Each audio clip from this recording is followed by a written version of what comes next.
नमस्कार दोस्तों, आइए जानते हैं आज की 50 बड़ी खबरें जो आपके गांव, आपके शहर और आपके जीवन से सीधा जुड़ी हुई हैं।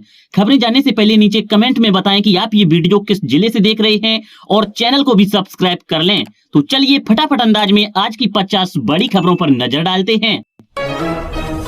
अरावली को लेकर मचे घमासान के बीच राजस्थान के मुख्यमंत्री भजनलाल शर्मा का बड़ा बयान सामने आया है। उन्होंने ऐलान किया कि अरावली को लेकर किसी तरह के छेड़छाड़ की कोई इजाजत नहीं दी जाएगी। सीएम ने कहा कि खनन का कोई नया पट्टा भी जारी नहीं किया जाएगा। केंद्रीय गृह मंत्री अमित शाह 25 दिसंबर को ग्वालियर में पूर्व प्रधानमंत्री अटल बिहारी वाजपेयी की 101वीं जयंती के मौके पर 2 लाख करोड़ रुपए से ज्यादा की औद्योगिक परियोजनाओं का करेंगे उद्घाटन। अरावली बचाओ आंदोलन हुआ तेज, जयपुर और उदयपुर में हुआ भयंकर प्रदर्शन। बंगाल में टीएमसी के मुस्लिम विधायक का बड़ा ऐलान, कहा कि बनवाऊंगा कृष्ण मंदिर और 1 करोड़ दूंगा दान। आरएसएस प्रमुख मोहन भागवत ने बांग्लादेश में हो रही हिंसा में हिंदुओं को निशाना बनाए जाने पर चिंता जताई है और पूरी दुनिया के हिंदुओं से एकजुट होकर बांग्लादेश के हिंदुओं की मदद करने की अपील की है। बांग्लादेश में हो रही हिंसा पर बोली पूर्व प्रधानमंत्री शेख हसीना, कहा कि इस्लामी कट्टरपंथियों को छूट देकर यूनिस सरकार ने बांग्लादेश में बनवाया भारत विरोधी माहौल। आरएसएस प्रमुख मोहन भागवत ने कहा कि हां, भारत हिंदू राष्ट्र है और इसे संविधान में लिखे जाने की जरूरत नहीं है। पीएम मोदी ने कहा कि भारत की अर्थव्यवस्था दुनिया में सबसे तेज गति से बढ़ रही है। इसकी रफ्तार को रोकने में अमेरिका और पश्चिम के देश लगे हुए हैं। भारत न्यूजीलैंड मुक्त व्यापार समझौते का ऐलान, पीएम मोदी ने न्यूजीलैंड के प्रधानमंत्री के साथ बातचीत के बाद की घोषणा। ये मोदी सरकार की 7वीं सफल एफटीए डील है। मनरेगा योजना खत्म किए जाने पर बोले तेज प्रताप यादव, जब भगवान राम का नाम आ गया है तो हम क्या ही बोलें, और महात्मा गांधी भी भगवान राम का ही नाम लेते थे, इसलिए किसी को कोई दिक्कत नहीं होनी चाहिए। हिंदू संगठनों ने अजमेर दरगाह पर चादर भेजने को लेकर सुप्रीम कोर्ट में दायर की याचिका, कहा कि अजमेर दरगाह पर चादर भेजने से सरकार को रोका जाए। भारत और चीन में प्रति घंटे 1000 से अधिक लोगों की हो रही है मौत, एक रिपोर्ट में किया गया खुलासा। यूपी सीएम योगी आदित्यनाथ ने अखिलेश यादव और राहुल गांधी पर बोला जोरदार हमला, कहा कि देश के अंदर 2 नमूने बैठे हैं, एक दिल्ली में बैठता है और दूसरा लखनऊ में। जब देश में कोई चर्चा होती है तो वे तुरंत देश छोड़कर भाग जाते हैं। मुख्यमंत्री योगी आदित्यनाथ के इस बयान पर अखिलेश यादव ने दिया जवाब, कहा कि उम्मीद नहीं थी कि दिल्ली लखनऊ की लड़ाई यहां तक पहुंच जाएगी। कहीं कोई बुरा मान गया तो आपको वापस जाना पड़ेगा। कोडीन कप सिरप मामले में योगी आदित्यनाथ ने कहा कि कोडीन कप सिरप से उत्तर प्रदेश के अंदर कोई भी मौत नहीं हुई है। कोडीन कप सिरप मामले में योगी आदित्यनाथ ने कहा कि कोई भी अपराधी छूटने नहीं पाएगा, चिंता मत करिए, समय आने पर बुलडोजर एक्शन की तैयारी भी रहेगी। सीएम योगी ने कहा कि जो भी अपराधी होगा बच नहीं पाएगा, आपको फातिया पढ़ने लायक भी नहीं छोड़ेंगे, तब तक ऐसी कार्रवाई हम कर देंगे। वंदे मातरम को लेकर योगी आदित्यनाथ ने दिया बड़ा बयान, कहा कि वंदे मातरम का विरोध न धार्मिक था न आस्थाजन्य था, यह विशुद्ध रूप से एक राजनीतिक विरोध था और राजनीतिक विरोध है।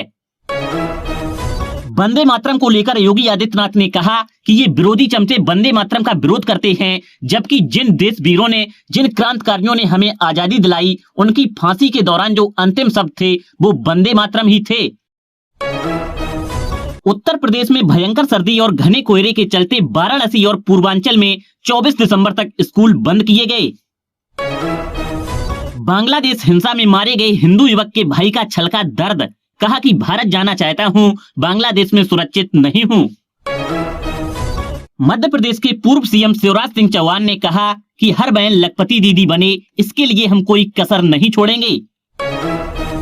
इसके अलावा शिवराज सिंह चौहान ने कहा कि मेरी बहनों, उज्ज्वला रसोई गैस कनेक्शन के लिए जो बहनें शेष रह गई हैं, उन सबको उज्ज्वला रसोई गैस कनेक्शन दिया जाएगा।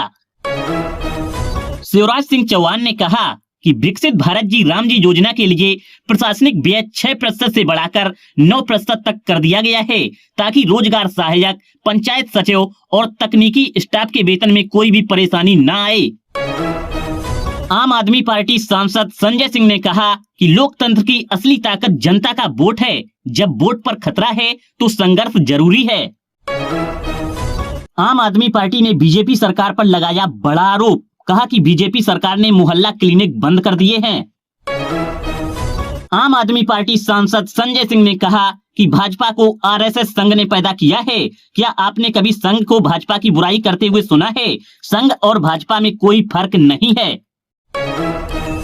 अखिलेश यादव ने बीजेपी पर बोला जोरदार हमला, कहा कि बीजेपी राज्य में नफरत, महंगाई, बेरोजगारी, भ्रष्टाचार बेतहाशा बढ़ रहे हैं, बाकी सब घट रहा है तो मनरेगा कैसे बचेगा।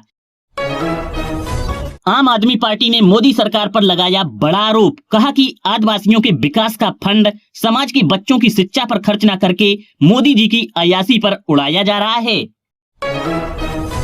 राहुल गांधी ने बीजेपी सरकार पर बोला जोरदार हमला, कहा कि न बीजेपी ने जनसंवाद किया, न संसद में चर्चा की, न राज्यों की सहमति ली और मोदी सरकार ने सीधा मनरेगा और लोकतंत्र दोनों पर बुलडोजर चला दिया।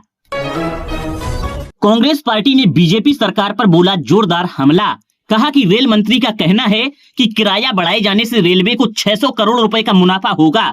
2014 में जो 30 रुपए की खाने की थाली मिलती थी, अब रेलवे ने उसको 120 रुपए की कर दी है, लेकिन फिर भी वो खाने की थाली खाने लायक नहीं है। कांग्रेस पार्टी अरावली को बचाने के लिए 9 जनवरी 2026 से राजस्थान से दिल्ली तक की साइकिल यात्रा करेगी और सरकार को चेतावनी देगी। कांग्रेस पार्टी ने कहा कि गांधी एक विचार है जिसे पीएम मोदी मिटाना चाहते हैं, लेकिन मिटाया नहीं जा सकता है, क्योंकि जब प्रधानमंत्री विदेश की यात्रा करते हैं तो वहां पहुंचते हैं तो लोग कहते हैं कि आप महात्मा गांधी के देश से आए हैं, तो पीएम मोदी को बुरा लगता है। इसलिए पीएम मोदी हर जगह से महात्मा गांधी का नाम मिटाना चाहते हैं, लेकिन बीजेपी सरकार और प्रधानमंत्री नरेंद्र मोदी ऐसा कभी नहीं कर पाएंगे। ममता बनर्जी ने पश्चिम बंगाल को लेकर दिया बड़ा बयान, कहा कि पश्चिम बंगाल के बिना भारत का कोई अस्तित्व नहीं है। बिजनौर में हुआ भीषण सड़क हादसा, डंपर से टकराई क्रेटा कार तो मौलाना समेत 4 लोगों की हुई मौत। उत्तर प्रदेश के देवरिया में मवेशी तस्करों के साथ पुलिस की मुठभेड़, 2 तस्कर हुए गिरफ्तार। वंदे भारत ट्रेन पर हुई पत्थरबाजी, ट्रेन का शीशा फोड़ा तो आरपीएफ जवान ने आरोपी को दबोचकर भेजा जेल। दिल्ली में नो पीयूसी नो फ्यूल नियम से दिल्ली में दुकानदार हुए परेशान, बोले कि हमारी 35% बिक्री घट गई है। UP deputy CM Keshav Prasad Maurya ने कहा कि बीजेपी के कारण आज कांग्रेस और सपा को वंदे मातरम बोलना पड़ रहा है, मंदिर जाना पड़ रहा है, अपने को हिंदू बताना पड़ रहा है, अन्यथा ये तुष्टीकरण की राजनीति में अंधे हो गए थे। तो दोस्तों, ये थी आज की कुछ बड़ी खबरें। यदि आपको ये खबरें पसंद आई हो तो प्लीज इस वीडियो को लाइक कर दीजिएगा, साथ ही साथ चैनल को भी सब्सक्राइब कर लीजिएगा और अपने दोस्तों के साथ भी शेयर कर दीजिएगा।